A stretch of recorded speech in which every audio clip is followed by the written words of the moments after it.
Welcome to the Skip Bayless Show, brought to you by Underdog and Arena Gridiron. Allow me to preface everything I'm about to say with this fact. I'm a big Lamar Jackson fan on the football field. I don't know all that much about him, haven't been around him off the field. But on the field, I am a big believer. That's why I picked the Ravens to win the AFC in 2023 and then again in 2024. And I'll be the first to admit, I didn't see Lamar coming when he was at Louisville before that draft, the way I've seen other quarterbacks coming. But then again, I'm not sure anybody in the National Football League saw Lamar coming except for the great Ozzie Newsome in Baltimore. As you well know, 2019 Lamar MVP, 2023 Lamar MVP of the National Football League. And then 2024, just a season ago, Lamar had a third MVP season, easily could have won it, maybe should have won it. I was okay with Josh Allen.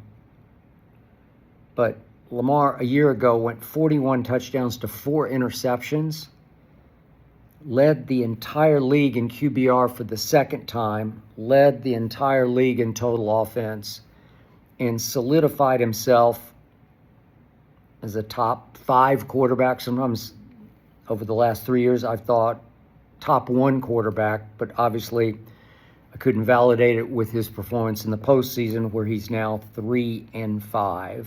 I thought, hoped, fought for, campaigned for them to win their home AFC Championship game a couple of years back. Mahomes and Kelsey took it over in the first half, and then Lamar tried to sort of out Mahomes in the second half. Did not play his game, but Zay Flowers did fumble at the goal line. It wasn't all Lamar's fault, but still 3-5 in the postseason hasn't measured up to his regular season performances, during which not only has he been an assassin of a dart thrower, I just wasn't sure when he was at Louisville that he could throw the football well enough to succeed in the NFL. And then he became as deadly and accurate a passer as we have in the entire league. One of the deadliest and most accurate of all time. Whew. That is impressive. So it was troubling to me and difficult for me, but I did report it on this show going a couple of years back when he was trying to get his money that he had earned, that he deserved, that he had become very difficult to deal with during weeks in Baltimore as they prepared for games. Again, he didn't have his contract. Was shutting down, sort of quitting on the team during the week in ways that bothered me, and I said so on this show. Wouldn't communicate in meetings. I heard from one player in those meetings, who I've known for a long time, who just said it was astounding to watch Lamar not communicate in meetings. But he felt they had disrespected him, so he wasn't going to respect them back. I did report that. And then he got his money. He got big money. He got top tier money. And he deserved every cent of it. But now, a week ago came an article, a column in the Baltimore Sun by Mike Preston that didn't gain enough national traction. Mike Preston knows the Ravens. Mike Preston's from Baltimore.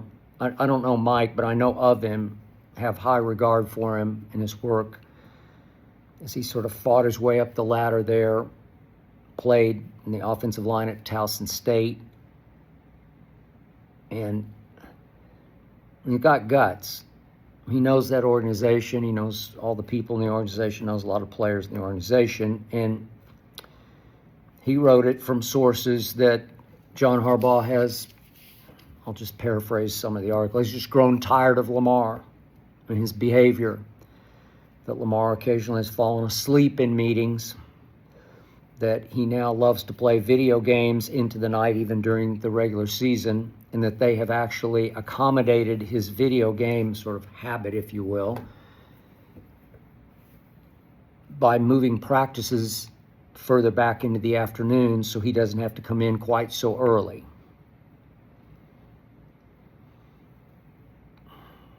John Harbaugh shot all this down and said he knew nothing about any of this. Said that he's in those meetings and he's never seen Lamar fall asleep in meetings. And I questioned whether John was in every quarterback meeting. I doubt it. I could be wrong, but I doubt it. He was defending his quarterback as he should, but I do have one good source who knows some players there who has continued to tell me that it's just a troubled relationship between Lamar and John. This source has gone so far as to tell me that Lamar grew up sort of being taught not to trust white people. I get it. I got it. And that it's been hard for him in pro football to trust some of the white people he has to work closely with. And it probably, the source didn't tell me this, but that could start with the head coach. Again, not criticizing Lamar for that at all. I get that upbringing. I appreciate it, and I respect it. But there are some white people in the coaching staff and the organization. It's just difficult, according to my source, for Lamar to communicate with. So all of this has led to more and more of a fractured relationship, starting with the head coach, who's obviously been under some fire because he's been there for, 18 years. And this year, remember, he's tied to Lamar, and he's got the same sort of playoff performance that Lamar does. A lot of that could be his fault as well as the quarterback's fault. They should be 50-50 and sharing the blame. And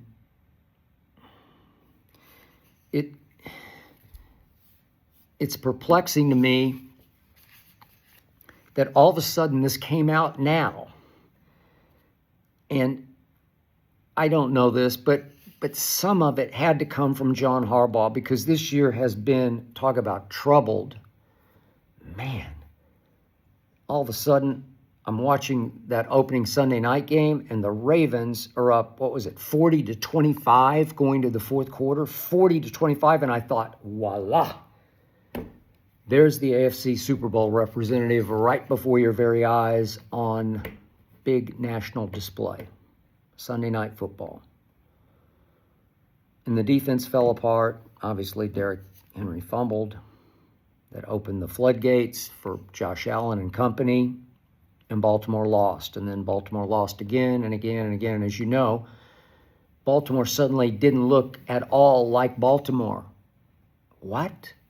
It just got worse and worse. And it got to be embarrassing, humiliating, stunning, shocking, just flat wrong.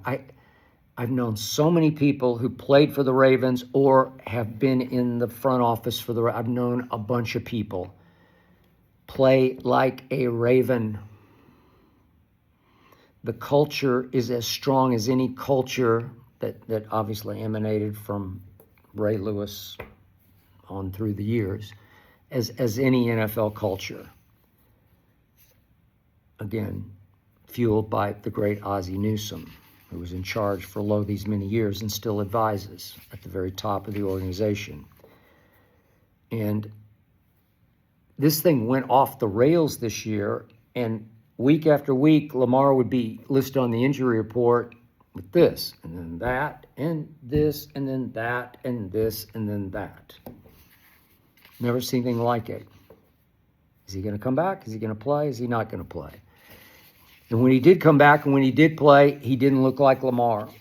He's obviously the greatest running quarterback of his generation, a dominating runner as well as a deadly accurate assassin of a passer, an MVP, top 5 quarterback. But he didn't look that way at all. Was he just hurt? Was he beat up? Was he mentally beaten up by the organization somehow, where he just wasn't happy with it anymore for whatever reason? Again, his mom has been his agent. I've had so many people tell me over the years, you just can't not have an agent. You can't have a family member represent you. They just won't know enough to protect you when push comes to shove with these big business organizations. So, lo and behold, Lamar gets hurt again. I don't know what it was. It was just weird that he took a knee in the back, I guess. A bruised back. Maybe it bruised the back side of his ribs, a cracked rib. I don't know. But Harbaugh defended him and said it's very painful, very serious. And all of a sudden, they're on fumes, and they have a do-or-die game this past Saturday at Green Bay. And the craziest thing happened. Tyler Huntley happened. Tyler Huntley's had success before at quarterback. He didn't look like Lamar throwing the football. He went 16 of 20 for 107 yards. But he ran it 8 times for 60 yards. And they went 10 of 14 on third down. And obviously they ran wild at Lambeau, starting with the big fella. They got Derrick Henry unleashed, 36 carries, 216 yards. Tyler Huntley, they call Snoop. He has some dog in him, as in Snoop Dogg. And Snoop snooped. 307 rushing yards. And they win the game Saturday night at Lambeau. Huge game, do or die, sink or swim, 41 to 24. What? 41 to 24? And all of a sudden, another miracle happens. Although, when it comes to Shedeur Sanders, it's no miracle to me. Shedeured. The Browns defensed. They're really good when they're right, when they don't let you run wild on them. And you look up, and they have beaten the suddenly hot Pittsburgh Steelers, who look like they were just going to run away and hide with that AFC North title. What? Cleveland beat Pittsburgh, winners of 3 in a row, having caught fire on both offense, and defense. Yep, they did. They beat them. Aaron Rodgers looked like a shell of self, which he is. And all of a sudden, wait, we have a winner-take-all game at Pittsburgh. Whew. What's this one, Sunday Night Football? Wow. And what a dilemma for the Baltimore Ravens. Lamar is TBD, says John Harbaugh. Wait a second. They looked a whole lot better. They looked the best they've looked since that opener at Buffalo for 3 quarters, but they looked the best they've looked all year since then with Tyler Huntley at quarterback. It worked. It had life. It had momentum. It just looked right. Suddenly the defense rose up and looked right. Looked like Ravens, played like Ravens. So now what do? Baltimore's favored by 3 points at Pittsburgh. The odds makers haven't liked the Steelers all year. I haven't liked the Steelers all year. I do not believe, I've never really believed in Aaron Rodgers since his long ago, far away Super Bowl 15 seasons ago as a road wildcard team. Yeah, they won it. Polamalu had a pulled hamstring. Ryan Clark was kind of on his last legs, and Aaron hit my man Greg Jennings on a post route, and they won the Super Bowl, and he was the MVP. That was a long time ago. Since then, Aaron Rodgers is 7-9 in the postseason, and this is the equivalent of a postseason game. He has been washed since really his second to last year in Green Bay. He lost 2 straight home games with the 1 seed in Green Bay, and then that final year, they had a playoff for the playoffs game, just like this one, except it was at Lambeau on a Sunday night against Detroit before the Lions were the Lions. And he stunk in that game, did Aaron Rodgers, and he would have stunk with the Jets, but God bless him, ruptured his Achilles tendon. So that gave him a year off. Then he came back and stunk with the Jets a year ago. And then Mike Tomlin said, I'll take a shot because I don't have a quarterback. And so all of a sudden, you have the Ravens in position to beat Aaron Rodgers, who's 7-9 since his Super Bowl in the postseason. 7-9. If I could go down the 7 that he won, they were pretty lucky.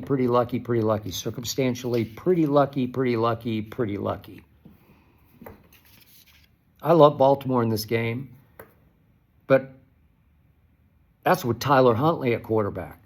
I like Baltimore going forward in the postseason with Tyler Huntley at quarterback. It doesn't look all that pretty. It just works. He just knows how to play football. Snoop's got a lot of dog in him. So what am I to make of Lamar? What am I to make of what Mike Preston reported that I put high stock in? I put credibility in it, and I don't think nearly enough was made nationally of the fact that he's reporting that he's so obsessed with video games, he plays them into the night. Where have we heard that before? Oh, Kyler Murray in Arizona. They put a homework clause in his contract, and they took it out after it got reported. But a homework clause in Kyler's contract just to force him to do his homework on his iPad at home, to actually study the upcoming opponent at home after hours instead of being obsessed with video games. Another source that I have, it's been very good to me, told me about a birthday party that he was actually invited to at Kyler's house. A bunch of people went. This is going back 2 years. A bunch of people went and were there downstairs to celebrate Kyler's birthday, and he was upstairs video gaming, streaming, whatever he was doing, and never came down to the party. That's what this source told me, okay? Well, that's like an addiction to video games, which happens. I got friends addicted to video games.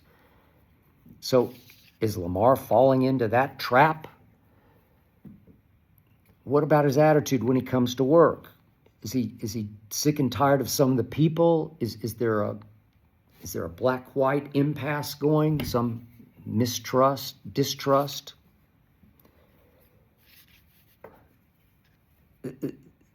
This is so amazing to me because just a year ago, I gave you the numbers, 41 touchdowns to 4 interceptions.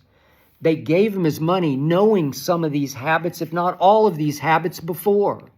I don't think Lamar's changed. So I have to conclude here, this is probably coming from some people up above him. This report from Mike Preston is being fed by some of these people, sourced by some of these people, because this organization was teetering the way it hasn't teetered for a long time. People trying to save jobs. Not that this isn't the truth. Not that this isn't happening. Not that they haven't catered to Lamar because he'd earned it.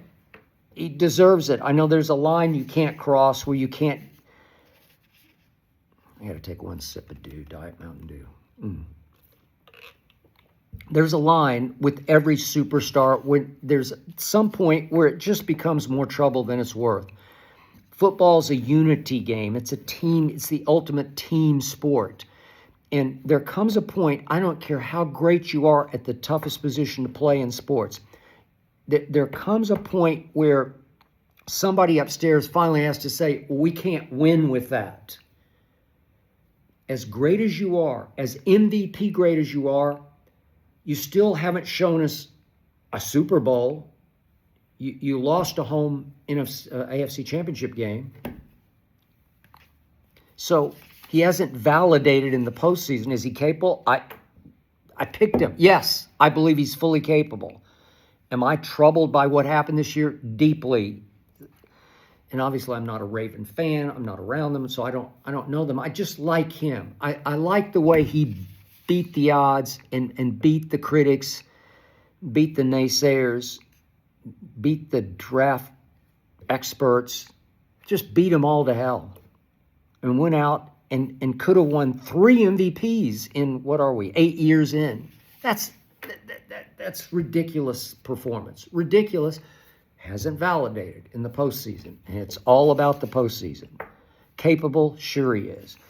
But now, I've been saying all year that John Harbaugh, I just don't know. It just feels like the message has gotten stale. Something went way wrong, both offensively and defensively this year, because defensively, they just collapsed.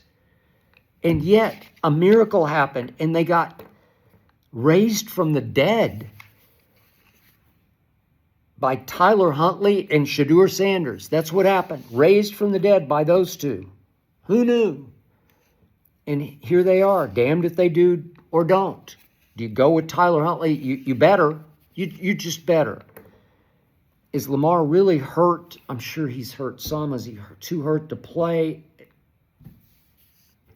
Or is he hurt psychologically? Are they down on him?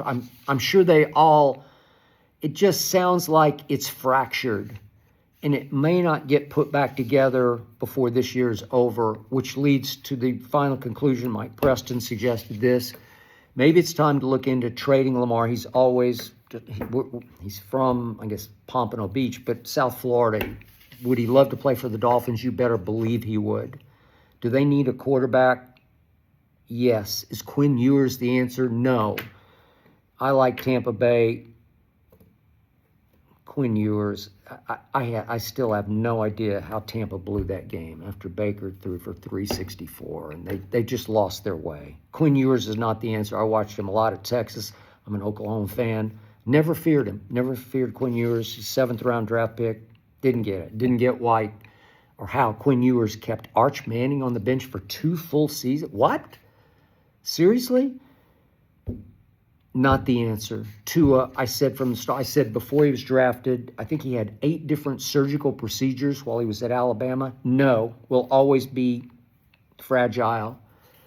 Now he's got the concussion issue. Just fragile. He had concussion issue at Alabama.